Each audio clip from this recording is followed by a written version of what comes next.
Hello and welcome to Grossly Competent, the learning, development, and adulting podcast that doesn't claim to be pretty. No. But we'll happily pretend to be slightly competent. I am your host, Steve Council, and I'm joined by my co-host, a man so hideous he makes fish close their eyes, Mr. Patrick Aylshire. Ooh, that's a good one. I mean, fish don't even close their eyes, and I make them close their eyes. Yeah. That burn, by the way, is brought to you by my son. What? Huckster. I asked him, I go, hey, bud, what's a good way for me to say that Mr. Patrick is ugly without saying he's ugly? And I kid you not, he's like, what animal is there that doesn't close its eyes? Because you could say something like, you're so ugly that you make it close its eyes. I'm like, looks like we need to find out what animal doesn't close its eyes. And we found out fish don't. So your burn is brought to you by my 10-year-old son. Well played. Yeah. Mm-hmm. Well, you can beat him up in a month when you see him. Or not even 2 weeks. A week. Oh, yeah, like a week. 10 I'm days. sorry, yeah. Dang. Anyway. The countdown is on. Hey, Huck, 9 more sleeps, buddy. It's like a countdown to Christmas. 9 more sleeps until you get a knuckle sandwich from Mr. Patrick. We do not condone violence on the Grossly Competent podcast, especially against children. Well, Steve, you can actually hear Steve building the sentence while he's inside it. I don't even know what that one means. You can hear me building the sentence in my head? I think while you're trying to craft it, it's like the wheels are turning. That one was brought to my dog, which she doesn't speak English, so. Wow, what a deep burn. Jeez. Wow. Anyway, folks. I should really proofread my thoughts before I put them down on paper. God. Anyway, people don't want to listen to us giggle back and forth like school children. What they want to hear, Mr. Patrick, is who is our sponsor of the week. This is a sponsor that I have been fully dedicated to for probably 15 years. Okay? Just want to just preface that. This show is supported by We Should Get Together Sometime. No date, no follow-up, just vibes. We should get together sometime. Friendship, hypothetically. Wow. Thanks, big we should get together sometime. Now all those times you've said it to me, it makes so much sense. Yeah. Man. Do you know how many, not only hypothetical hangouts over the years, but how many trips and vacations and weekend getaways that are non-existent, that have been planned in the moment? Yeah, I'm guilty as charged on that. I feel like I have, oddly enough, gotten better over the years. Yeah, but this, I get it, man. We're all guilty, let's be honest, right? Like, yeah. We've all pulled this one out of our back pocket, and maybe the intent is pure, but I don't know. Well, Mr. Patrick, I have a little surprise for you. I thought I would do something a little fun. You're leaving the podcast? No. That is not fun. That would cause everybody to weep with sadness because I feel like I really contribute. No, I'm going to play this song right here. Is that Madonna? Can't play Madonna. I don't know what that was. I just heard somebody dinging on something. That was definitely not Madonna. Like, come on, dude. We can't do that. We will be in trouble. Whoa, what? Whoa. Hey. Madonna, that was an accident. Don't hate the player, hate the game, okay? Sorry. No, that wasn't my surprise. What listeners out there don't know is that for some really weird reason, Patrick and I got into this chat about Madonna before we started recording. For much longer than probably necessary. It all started because I made a reference to "This Used to Be My Playground." That is a song, if you're not familiar with it. You can watch the music video on the A League of Their Own disc. So yeah, it's pretty great. No, this is kind of a weird thing. Well, everything that we do on here is weird, or at least that I do. I was reading something earlier this week, talking about surnames, like last names, right? And how a lot of individuals, their last names have etymological or historical reference to occupations or where they were located or stuff like that, right? And that got me thinking oh, it's been a hot minute. And I remember doing this in, I think, high school or maybe late elementary school, looking that up. What does my last name mean? What does my first name mean? You're saying Johnson, son of John? Sure. Or Taylor? Was it Taylor? Yes. Although the spelling has changed. Yep. Yeah. So that's Smith, right? He's whatever. So I thought I would look up yours and my surname and first names. I thought I'd do some research and look them up. You ready for this? Sure, I'll start with you. Okay. So don't be. So I'll start with Patrick. So Patrick is of Latin origin, and it means nobleman or patrician or one of noble lineage. Now I looked up Ayrshire, which I was hoping there would be a Tolkien reference in here saying that Shire, where hobbits live. Yes, because that's the important way to know how that your name is spelled. No. So the surname Ayrshire is primarily an Americanized or anglicized form of German or German European name. And what it comes down to, let me look it up here. It is reference to Old English, meaning of noble strength.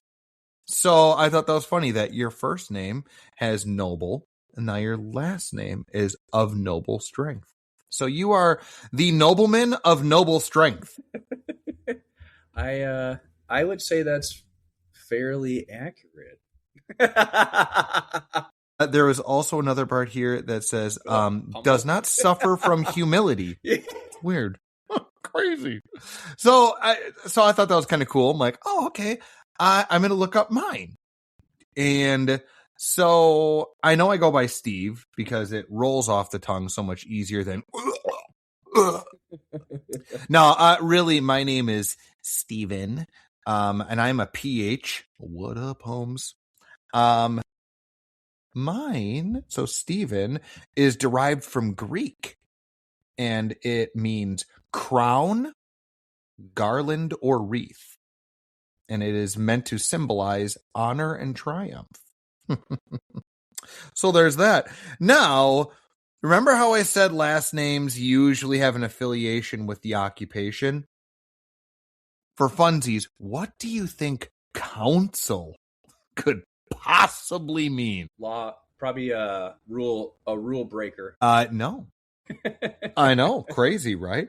It is derived the meaning is derived from these different actually it's primarily from England, but it has roots in French as well, which stands for consultation, deliberation, or thoughtful counsel to nobles. So I thought that was funny that your name had noble in it, and we chat and exchange advice. I thought that was really funny.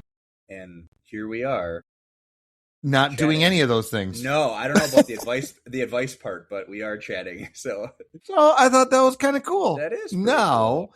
I have to throw a wrench into this because I thought this was really funny. I was telling my wife as I was doing it, like doot doot doot doot.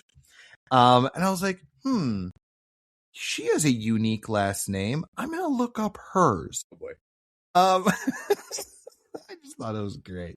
So I'm not gonna say her last name. I'm just gonna tell you what I found. It is of North German or Polish origin, which is very true. And it is a typically topographic name for someone who lives near a marshy place. That's it. Love it. Yeah. I was like, neat. So when I read it to her, she's like, oh, and I go, it looks like I really married down. So let's just say I got hit. I know we don't speak about violence on this show, but I was struck. Yeah, I thought that was hilarious. Like, oh, they can't all be zingers. So you are noble of noble strength. I am the crowned counselor, and she is swampy.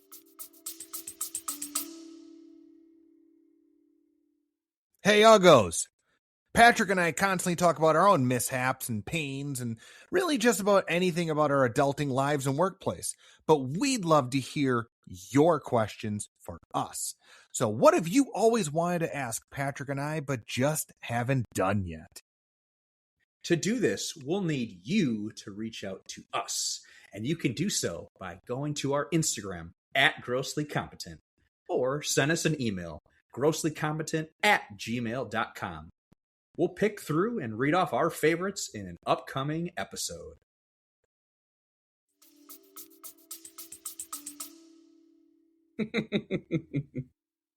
But yeah, I just thought that was kind of fun. It was fun. Thanks. Thank you. You know, just a little change of pace. And before we venture into our topic, folks, as I was writing out my little blurbs here and kind of doing my my scripting, if you will, my son was in the room and he goes, Dad, would you write a joke? And I was like, sure, dude, you tell me your joke. And he's like, it's going to be tell your whole audience. I was like, oh, I love you. Your whole audience. He's like, tell your whole audience that I have a joke and it's going to be awesome. Okay. Sounds good. And this joke is not your face, Mr. Patrick. Yep. His joke is, how do fish buy things? Like, how do they purchase things? I have no idea. With a credit card. That's pretty good. That's pretty good. It is. It's so dumb, but I was like, thinking fins, gills, something along those lines. Nope. With a credit card. From Boston. You are not kidding, man. Yeah. So, folks out there, feel free to throw that one out to your loved ones and say, what's up? And drop that bomb on them. Because, whoo. And also, if you feel like looking up your own surname, you should. And then let us know at grosslycompetent@gmail.com or at grosslycompetent at Instagram. So I'm just saying, you should. All right. Man, that was fun. Do you, I don't know. Do you want to get into our little discussion? Okay. Yeah. Fantastic. So, folks, I know I've pulled this before, and guess what I did again today? I came up with our little blurb of what we're going to talk about mere hours before us discussing. So when Patrick asks questions, I promise you they are fully intentional because he does not really know what we're talking about. And I assume a lot of you out there are not going to be familiar with this. So I hope you walk away learning something.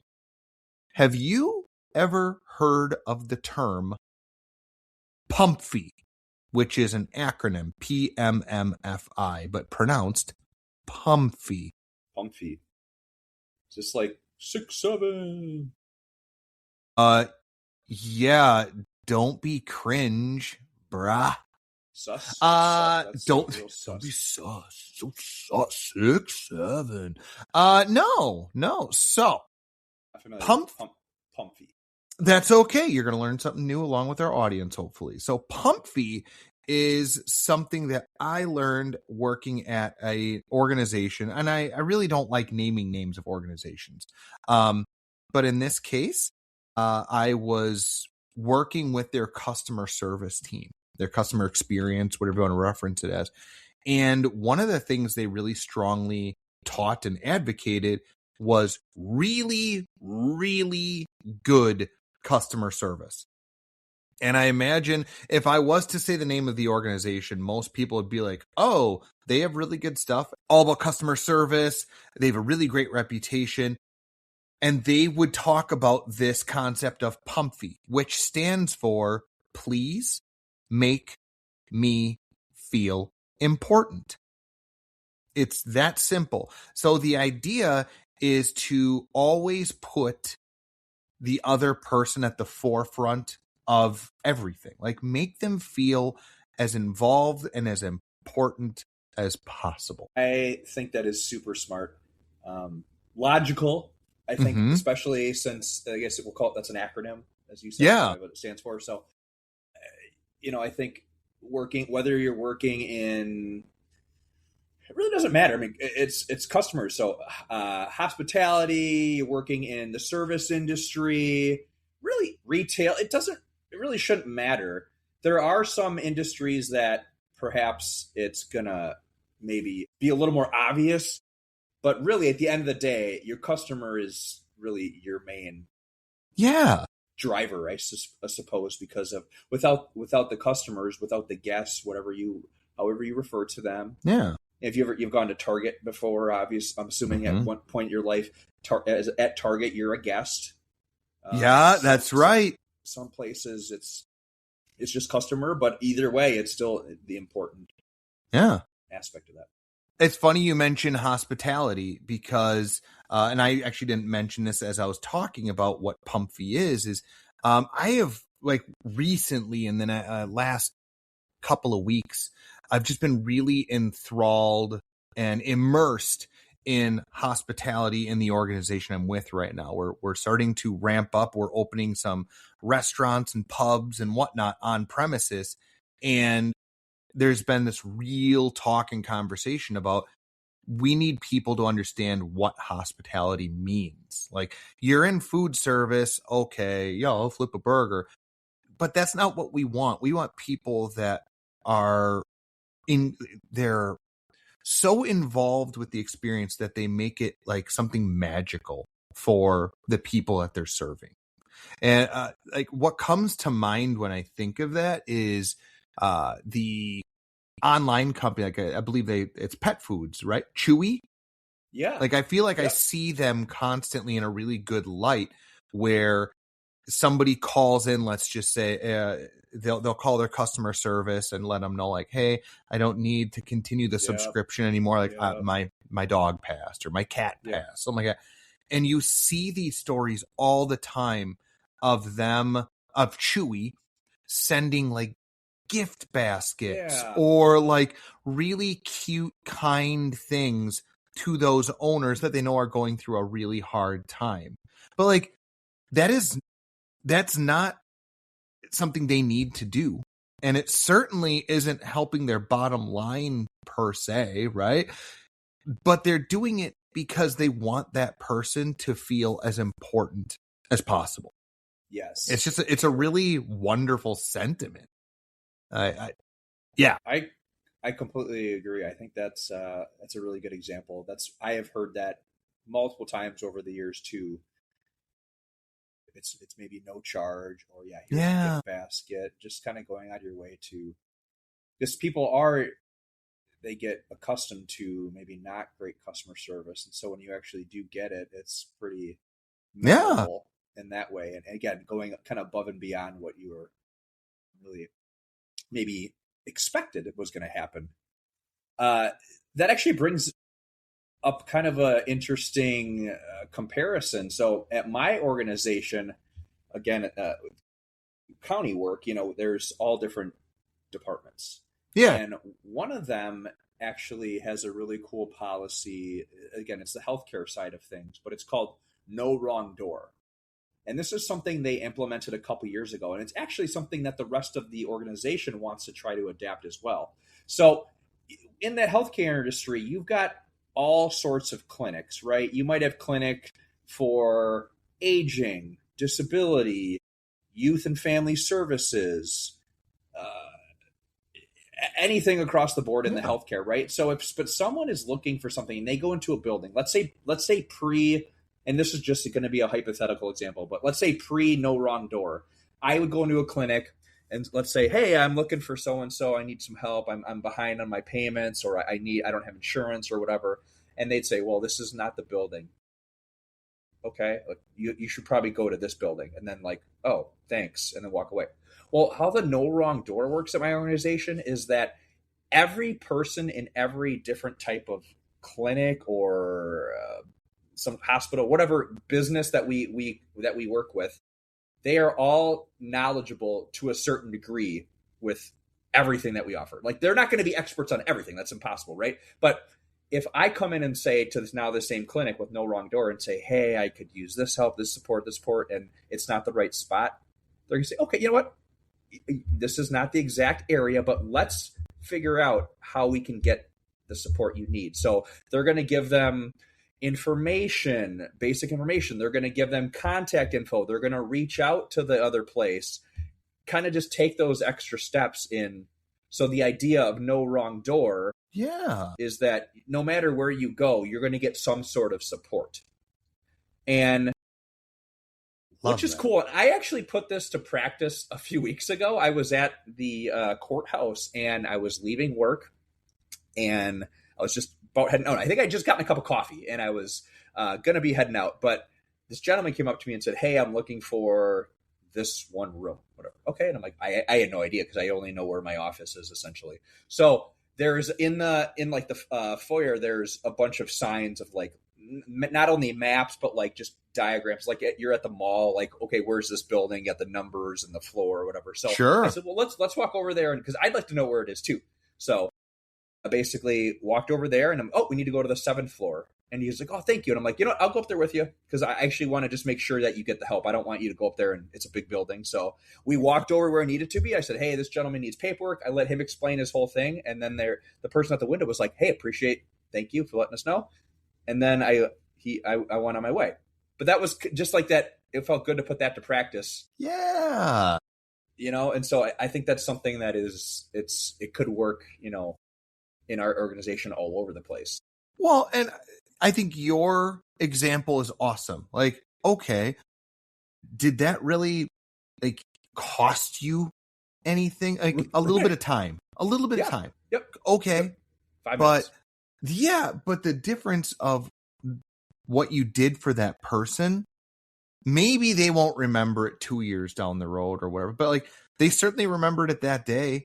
And they're going to subconsciously have a reasonably good feeling if they have to come back. They're like, wow, I remember the last time I came here and somebody helped me out. Now, compared to the converse, they ask you a question, you're like, I don't know. And then you just leave.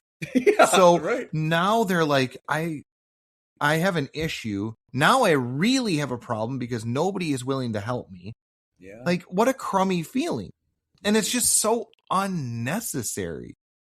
That is one thing I'll say about the current state of the world, and maybe I'm insulated. I don't know, but I do feel like companies are starting to take notice of like what happens when you don't have good customer service. Yeah. And like maybe it's people will gripe on Twitter or X, whatever the hell it's called. Like maybe they complain like, oh, that place sucks, right? Like places are really now starting to understand like, wow, there's real power in those voices of our customers. And the more people say good things about us, well, shockingly, the more people actually want to work with us. Yeah. It's weird. Yeah. As a matter, kind of funny enough, earlier this week, I think that sounds accurate. Yeah. It was earlier this week. I ordered some stuff for work. Some headphones for new hires, couple of mice for some laptops, like really nothing crazy. And I got the box on Monday. I'm like, oh, sweet. Rip it open. And it was 4 headphones, 4 mice. And I think that was, and like coffee cups, nothing crazy. Rip it open. There are 4 mice and then 3 headphones. I'm like, no. But I looked at the receipt on there and it said 4. I'm like, well, that's dumb. So I went on to, and this is a shout out to Amazon. I went on to their like chat function on Amazon, just explained, hey, this is the order. I ordered 4, 3 came. And instead of being like, can you send me a picture of the box, your firstborn, and would you mind taking a blood test? Like, instead of like making me jump through infinite hoops, the dude, I think his name was Andy. That's really weird. I remember that. His response was, oh, I'm really sorry. Boop, boop, boop, boop, boop. Okay.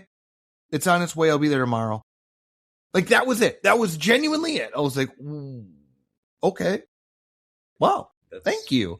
Like, how nice is that just to be taken at face value? It's an honest mistake. I know Amazon workers are incredibly hard workers, and I'm talking about the individuals in warehouse, right? Like the people boxing stuff up. Dude, you guys are the real heroes. Like, my God, you're doing that stuff constantly. Oh no, you made a mistake. So what? It's really not that big of a deal. But the fact is, they made it right instantly. Yeah, no problem. Sure enough, the next day, completely brand new pair of headphones, done. But like, that makes me feel important. Like, wow, you didn't make me jump through infinite hoops. You just took me at face value, which, well, maybe the face part should have been omitted. Just but value. Yeah, you took me at my word, right? Like yeah. Because really, could I have lied? Oh yeah, you only sent me 1 headphone and you said 4. Yeah, I guess so, if I'm going to be a creep about it.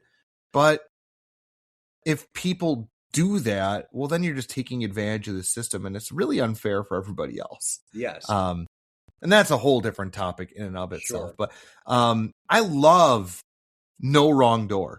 Hell yeah, man. That's awesome.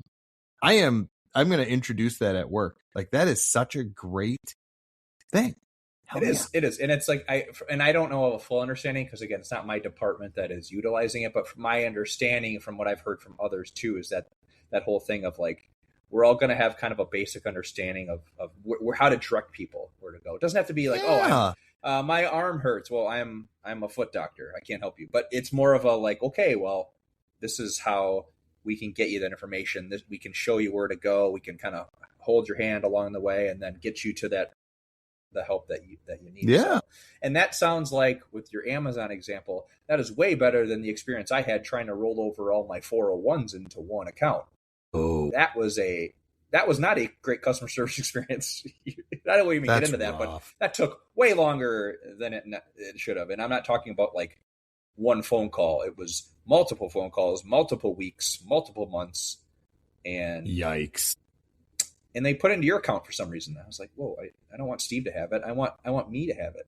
Is that why I got that negative balance? That's weird. Yeah. Well, you have a nice little shiny microphone. Did you use my 401 money for that? You mean this bad boy right here? No, I got headphones. I got brand new headphones with it. Yeah. But I like that the No Wrong Door and really Pum-Fee, please make me feel important. Like, they intersect perfectly in this idea of just making other people the center and focus of the time that they're with you, right? Like, so it doesn't matter if it's somebody you work with or somebody that's visiting the organization that you're a part of, or just in your everyday life. Somebody happens to walk up to you and is like, excuse me, do you know where this is? Just rather than like, get away from me. Like, you can be dignified and go like, oh, no, I don't.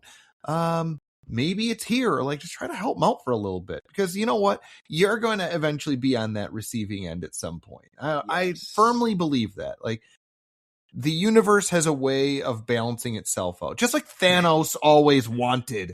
Definitely. No, I'm kidding. There was a subreddit for a long time called Thanos Did Nothing Wrong. It started off as a joke. Okay. Like, he did nothing wrong. He just killed off half of all life. That's totally fine. Balance is normal, whatever. But then it got really bad and they had to shut it down. So I'm sorry if I offended anybody. It was meant in jest. It was just meant in jest, folks. But I can't take credit for Pum-Fee. I can't take credit for Pum-Fee. It is actually, now you're going to learn something more.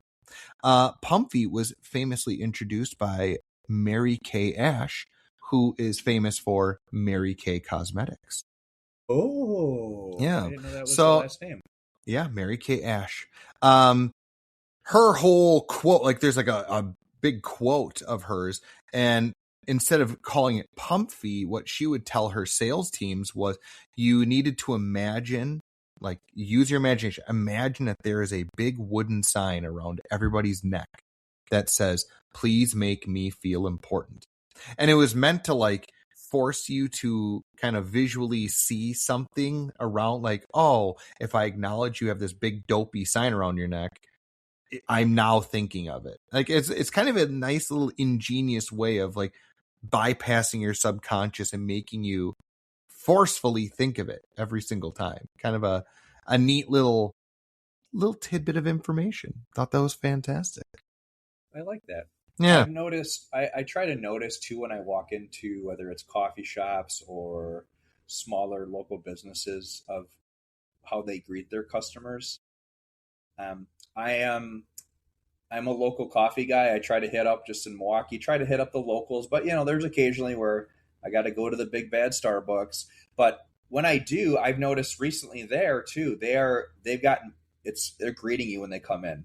Mm-hmm. Hey, how are you? Yeah. Maybe a follow-up question. I heard someone I think they were a little distracted when they came in, off they were on their phone or whatever, but I heard them say, and they didn't get a response. And so when they got closer, they asked, "Hi, how are you?" And then the gentleman, I'm good, thanks. He must have been distracted on his phone. But yeah, so it was just making sure that was heard. So I thought that was kind of cool. I don't know if that's something they've always done. I can actually answer that for you. I'm sorry, I have to interrupt on that. Sure. That is newer. So Okay. Starbucks, now depending on when you're listening to this, but if you're listening to it brand new, within the last, I'm going to call it within the last 6 to 9 months, got a new CEO. Maybe it's been a year. Yes, that's true. And yes, they've been really big on pushing the customer service aspect. They felt like that was something that's been lost. Not to say that this CEO has made all the brightest choices. Like I remember one of them was not allowing people in the store unless they buy something, which I'm sorry, Starbucks that was like always one of the linchpins of their organization. It was kind of like your third or your home away from home. Sure. I was going to say your third home, but that's not correct because I was thinking like house, work third. Yeah. But I think it's a he. Oh boy, yeah, I'm really digging myself here. They have since gone back on that, which I think was a very smart play. But I'm sorry I interrupted you, but I was like, oh, I actually know that answer. So, no, that was that definitely was something I've noticed as far as just with that organization too. And I see it locally, obviously, but there's times where I'll go into places that maybe their heads down or they're not totally, even and I get when things are busy, but even I'll be with you in a moment. Mm-hmm. I'm finishing this up, and I've seen that at local places too. And it's like, okay, well, like just you gotta say hi. You gotta greet the customer. Do you ever drop like, do you know who I am? Yeah, and I wear my mask and everything, and they just go, no, am I supposed to? But yes, it doesn't need to be a flowery speech, or it doesn't even have to be like the example I gave earlier, like Chewy. No, I'm not asking for organizations to send flowers to every single person that has a bad day. Nope, I'm not. I don't think so. That's not at all it. Those small gestures go so far, and there is real science and real data that backs this up, that people will actually remember negative far more vividly than they will positive. But Absolutely. the positive events have a stronger, almost more visceral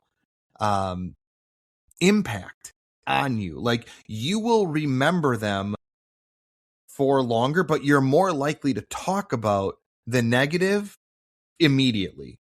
I think I might have, like it's weird, but it's pretty wild. Like, and interestingly enough, if you have a good experience somewhere, more often than not, depending upon the level of the experience of it being positive, sometimes, like, mentally, it will clean the slate of the negative.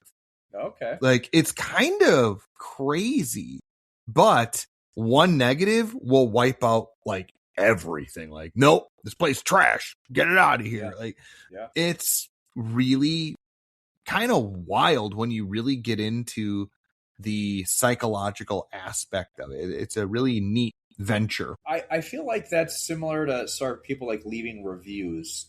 You get, I think in some industries it's a little bit different. You've got like your Yelp, and I think a lot of people tend to leave positive reviews when they're reviewing food because it's a fun thing to do together, or you go out even solo and you enjoyed your meal, you want to talk about it, let others know. But then there's also a platform for people complaining. Like, for example, I when I was looking at apartments this is years ago, but I made the apartment complex I live in, actually, I've been here a long time, I took a chance. The reviews were not great, but I loved the location, and I knew of that. I was noticing it was a lot of people just complaining about kind of some stupid stuff that, and so people just, picking, and I have lived here a long time. I haven't really had any issues. And anytime, let's say something needs to get fixed, maintenance is there right away. Now, granted, a couple years after I moved in, they got a whole new management team, and they're phenomenal. When I moved in, the initial team was kind of like just all over the place. But I left a positive review, just to help kind of push things along here. Because it's one of those things where I feel people will tend to nitpick, whether it's it could be hotels, it could be, I don't know, even smaller businesses that are, they really rely on those reviews. And it's like, was it that bad that you had to like jump on and just, scream or call someone out? Where if you maybe take a beat, give it a minute, give it a day, that like the next year, like, oh, okay, it wasn't that bad. But I like what you said about the positive part where it can kind of wipe that out. So to that point, like, if you have a bad experience somewhere, like, I don't know, name a restaurant or something. I don't know, Olive Garden. Olive Garden. I was just gonna say something. You beat me to it. Sorry, Olive Garden, please sponsor us. Anyway, no. So I genuinely haven't had a bad experience there. It's just not my forte. It's just not my food. It's not my jam. But if I go to somewhere and I have a really bad experience there, I'm still of the mind, and I feel like most people are like this, that they may go back for round 2 if they're persuaded. Like, okay, maybe it was a one-off, it was not that great. But if they screw up a second time, you have a snowball's chance as hell of ever redeeming that person. Like, it's nope, not at all. Like, just cash in your check right away. You're finished. But if you go that second time and you have a really positive experience, most people will chalk up the first experience as like, oh, must have been a fluke. Like, they won't revert back to, like, it's almost like they won't hold that grudge any longer of like, oh, no, that place was fine.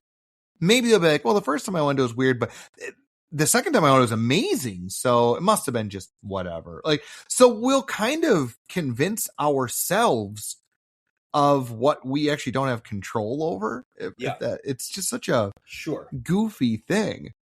I think that they should really not allow reviews within like the first like 3 or 4 weeks of a place opening. Because that's just like they have to open, but they also have to get work the kinks out. It's not going to be perfect. Right. And it might be months down the road, but the idea people are like, oh, I went there. They better fix this. It was so busy. Well, they just opened and it's a popular place. Well, it was so busy. Like, okay, so you raise a really valid point. Yes, like, oh, I'm sorry they were doing business. Like, and that is another thing. There's a whole topic of discussion we could get into with like the power of reviews. That's a fascinating topic. Like, it's really wild, just the amount of weight reviews online have and influence what we purchase. It's crazy. It's absolutely wild. But I will not get too deep into that. To your credit of saying, like, come on, guys, like, did you have to jump down their throat or make those comments when something opens? Did you ever interact with ratemyprofessor.com? I know what it is. I don't think I ever filled it out, but okay. So familiar. So when I was in college, the olden days, as my kids like to claim, so ratemyprofessor.com is exactly what it sounds like. When you were looking to get into certain classes in college, you could look up a professor and see what their quote unquote rating was, which was completely public opinion, whatever. And you would get some individuals, you're like, whoa, 1 star, they must be terrible. But then you'd go into the comments and it's like, he failed me because I didn't do my homework or any of my exams. Wow. Who would have ever imagined? Like, I don't like him because he's tough on me. Well, no, that's not on him, dude. Like, come on. Like, so I like that you said that for your apartment complex, you're like, I took a chance. But you at least looked at the reviews and saw, like, okay, man, really? I love doing that. I love looking at, like, I mentioned Amazon. I'll say it again. If I go to Amazon and it's like something I'm interested in buying, I will look up like the 1-star reviews, like how you can filter to have it go from the top to the bottom and vice versa. And sometimes it's like, it was delivered to the wrong address.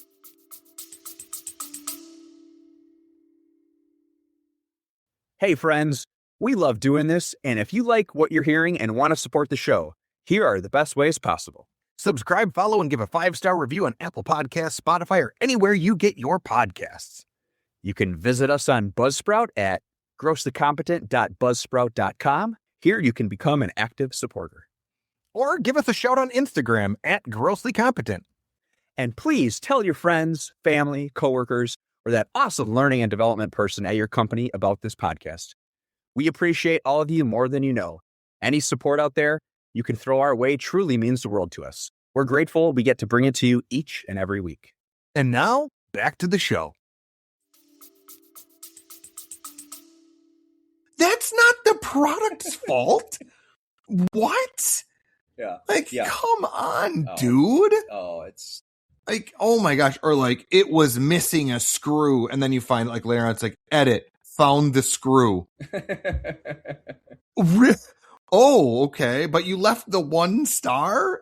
Come on, dude. Yeah. So I know we're kind of on we're going deep into the woods on that, but that's just so crazy. Come on. Give places a chance to redeem themselves. Good Lord. Absolutely. I wanted to mention though, you were talking a little bit about overall as far as just the customer experience and how important it is to really be positive with your employees and to really how us as individuals, as customers can feel a certain way about things, like your experience that you mentioned before. So this is funny because again, I didn't really know what we were doing until earlier today as far as our topic goes. And so I'm currently reading a book, and this idea, not exact idea, but similar about kindness was something I was reading today, and I want to actually share that. Yeah. So again, I mentioned it was about being kind. The book I'm reading is called Right Here, Right Now. It's by an author, Ryan Holiday, who's one of my favorites, kind of in the stoicism realm. And Cool. he's quoted in this story, in this chapter, says, "We're not asking much of people, but it's so rare." And then he quotes an author. "Welcome to Earth, young man," the author Kurt Vonnegut once wrote to a fan. "It's hot in the summer and cold in the winter. At the outside, you've got 100 years here on Earth. There's only one rule that I know of. God damn it, Joe, you've got to be kind." And then Ryan goes on to say, end quote. Nice. Ryan goes on to say, "Kind to strangers, kind to people who you work with or work for you, kind to someone who just made a mistake, kind to both customers and vendors, kind to someone you dislike, kind to the future, to generations not yet born." So just like that whole idea of just kind of circling back to your make me feel important, like, just be kind. And yes, life's going to happen. Stuff's going to get frustrating. But at the end of the day, if you can put your head down at night and say like, wow, I still, even though that happened to me, I was still able to try to either spin it positively or at least know that like, okay, I can only control so much. And what I can control is I can be a nice person. I can be a good person and giving my best to the customers of my life. Well put. And I love that. We will definitely put that in the show notes because that sounds awesome. What a great message. And something that kind of comes to mind, and I will admit when Pum-Fee was first introduced to me, I thought it was gobbledygook. Like I just thought like, oh God, like really, just make people feel good. No, it's really not. And it's certainly, and I've actually had people that I've referenced this to, they're like, well, that just sounds like you're being manipulative.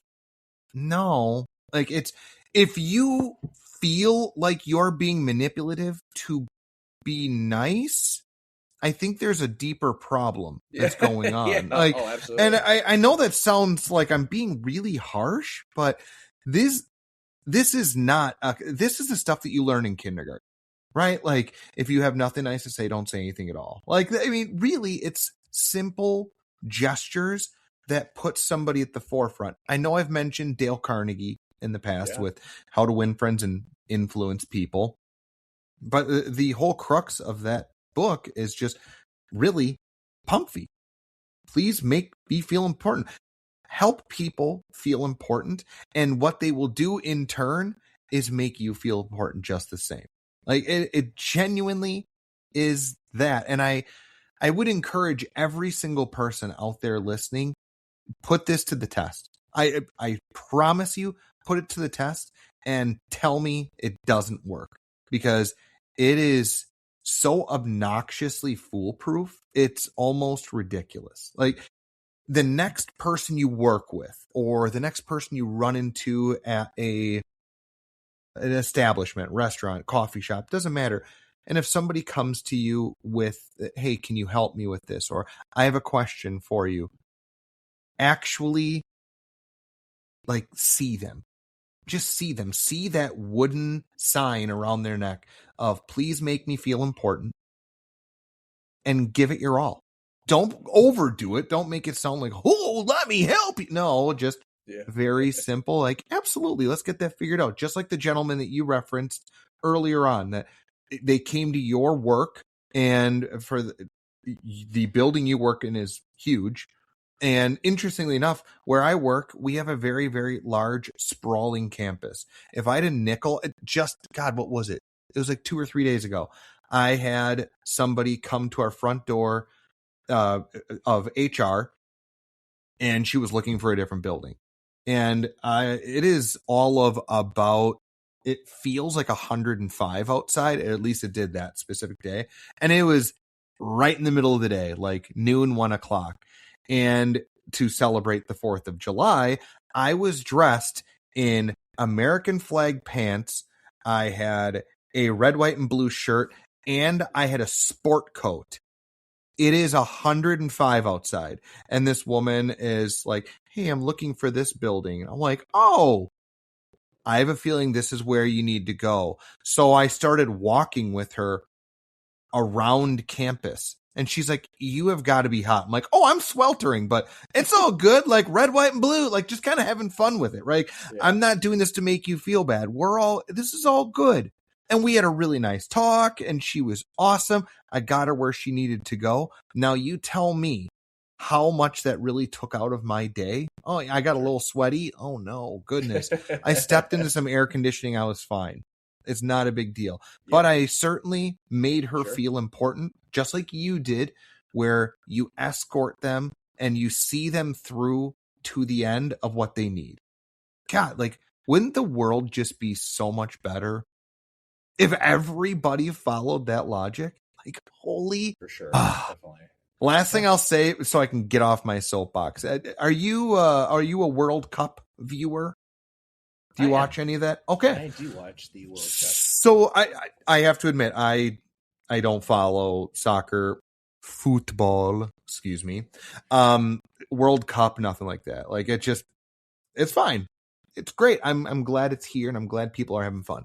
But I've been seeing a lot of things on social media along the lines of, I'm butchering it, but it's something like having the World Cup here is like having your cousins spend the night that you never get to see because mom and dad don't, or like your parents don't get along. Yes. So I was like, that is so awesome. And like, please, listeners out there, like you can find these videos and they are heart melting. Like just people from all over the world have come to the US to enjoy the World Cup here, and they're having fun, they're cheering, and everybody's getting along.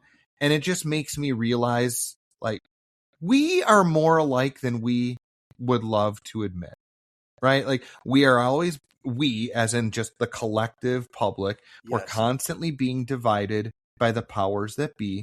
And I know if that sounds conspiratorial, I'm very sorry, but it is the truth. It's an us versus them. No, it's really not.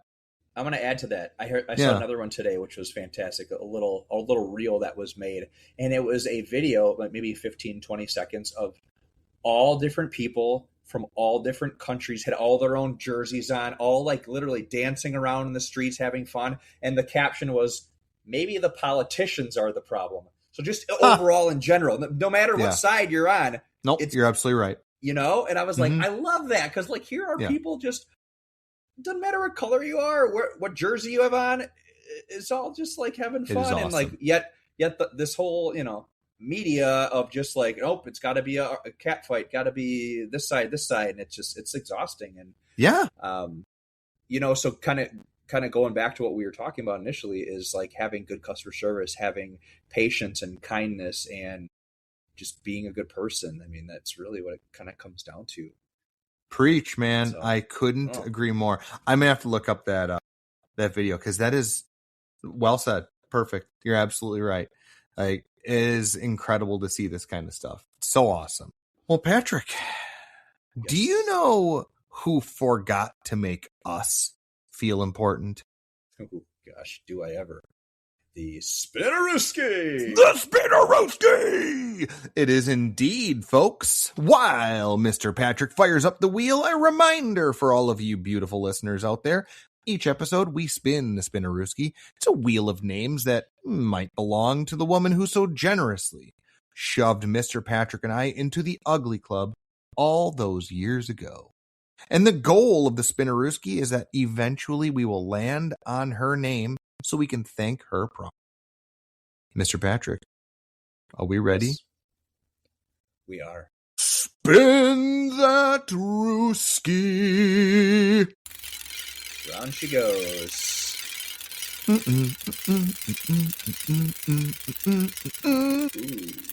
Elizabeth. Goodness, Elizabeth. I've always felt that Elizabeth is such like a regal name. Like maybe it's because of, I was just gonna say, maybe it's because of Queen Elizabeth, but like I just always feel like I have to adjust my tie, or like I have to make sure that I'm properly dressed when I address. What if she goes by Beth or Liz? Liz is somebody that I'll hang out with you and have a beer. That's a Liz. I'm a little Beth? Intimidated by Liz. See, Beth is where I'm like, I feel like I need to have my guard up a little bit. And I don't know why. I do often wonder if sometimes like the way we interpret names has anything to do with like elementary school. Like, oh, I had a Beth in my class and I now associate everybody that has Beth with this. Or I had an Elizabeth in my class. When I worked in childcare before I graduated college. Before, after school daycare, even when I was teaching, it was like, well, someday if I have kids, can't name them that, can't name them that, can't name them that. No rhyme or reason other than the fact that there was one student or child that was like, remember, like, oh, ruined that name for me. I mean, but yeah, so there is something awesome to be said about that. Oh God, yeah. You just get a bad taste in your mouth, like, no. Yeah. But I'm sorry, I got so carried away. Elizabeth, thank you so much for living rent-free in our heads. Thank you for all you have given us, and we hope you have an amazing 4th of July if you happen to be in the US of A. Thanks, Liz. Appreciate it. Whoa. We can't assume she goes by Liz. That's true. We can't assume it. Elizabeth. Thank you, Elizabeth, for all those memories that have been stuck in my mind. You put some respect on that name. Steve, should we do some shout-outs? Yes. You want to go first? Yeah. Sure. I've got a double shout-out. This is going to be very quickly. First one, you mentioned it a moment ago, but you said something about air conditioning, and that is actually one of my shout-outs. Is air conditioning, because holy hell, if you live in the Midwest, I'm sure it was warm all over, but it has been toasty. And when you're our age, you talk about the weather. And so that's what I was going to do is that is freaking hot. It is, it's muggy, it's dew pointy, it's sweaty. You couldn't have paid me money to go to the Brewer games this week in Miller Park, AmFam Field, because holy hell, it's sweaty in there, swampy. And then, so thank you, air conditioning, for existing. Also, this is a turn of events. Steve, you know what the word resuscitate means? Yeah. Bring back to life, essentially, right? And yeah. There's multiple ways to do that. Oh, I was like, what am I missing? Okay. Yeah, yes. Right. Yeah. Okay. So to bring back to life in a certain way, and there's obviously different avenues to go down. I was in the process of about to throw away the Black & Decker shredder that stopped working. And I thought, you know what? I'm going to try it one more time. And I plugged it in. I gave it a little shake, and that bad boy turned back on. Still alive. Black & Decker, you got to be our sponsor because you're still kicking it after what I said, 12 years or whatever. Yeah, you said 12 years. Whoa. Back at it. So I'm going to start referring to you as Dr. Frankenstein.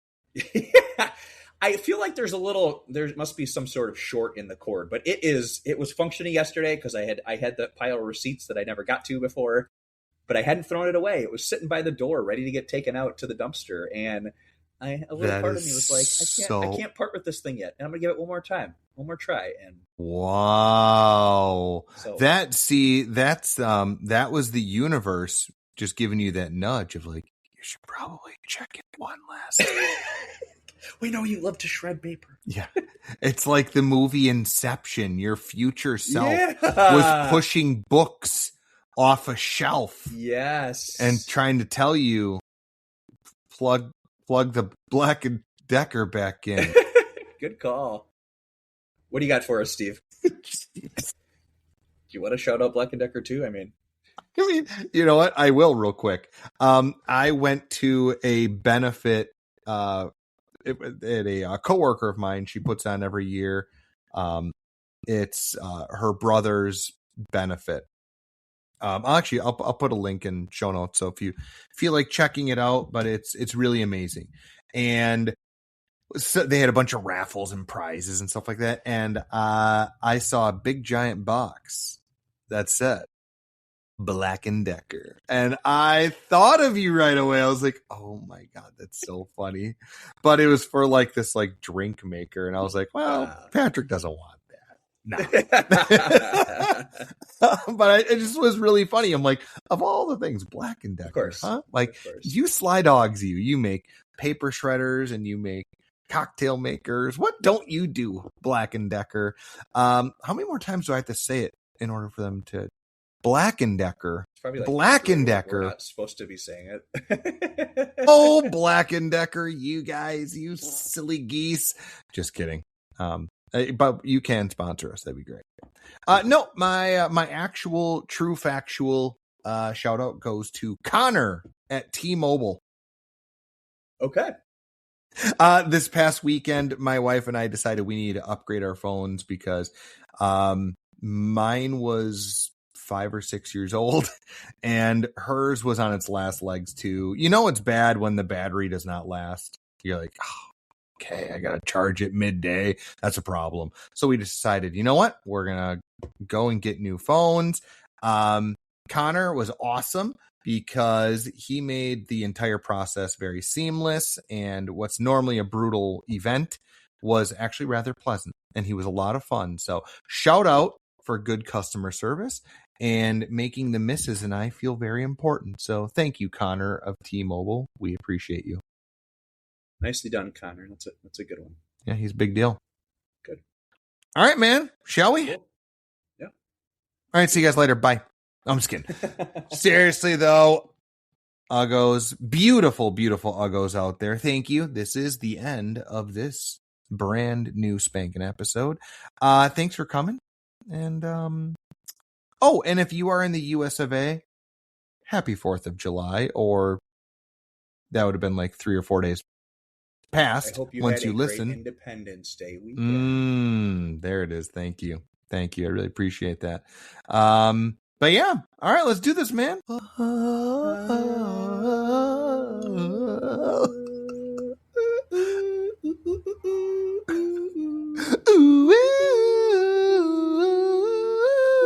Walk, walk, walk like an ugly, talk like an ugly.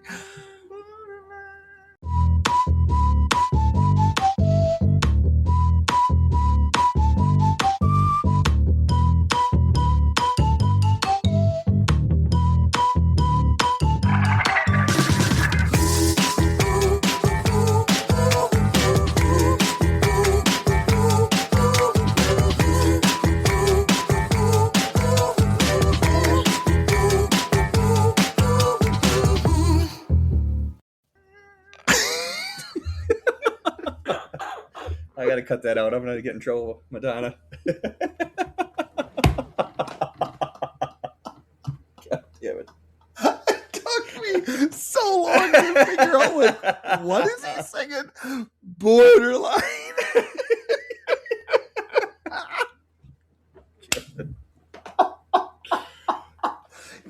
Get into the groove of ugly out. Yeah. I want to leave that every week. What have you seriously been recording this whole time? Yeah. I didn't think you were. Well, until after we said we should record. So I love it. See, we need to have this as the B-reel. Like, you want to subscribe? Here's some garbage. But don't tell Madonna. Oh, yeah, actually. Everybody can't. Get into the groove. God, that's such a... Borderline is probably my favorite. I don't... Okay, now I gotta look it up quick. Keep on pushing my love over the borderline. Over the border. Yeah.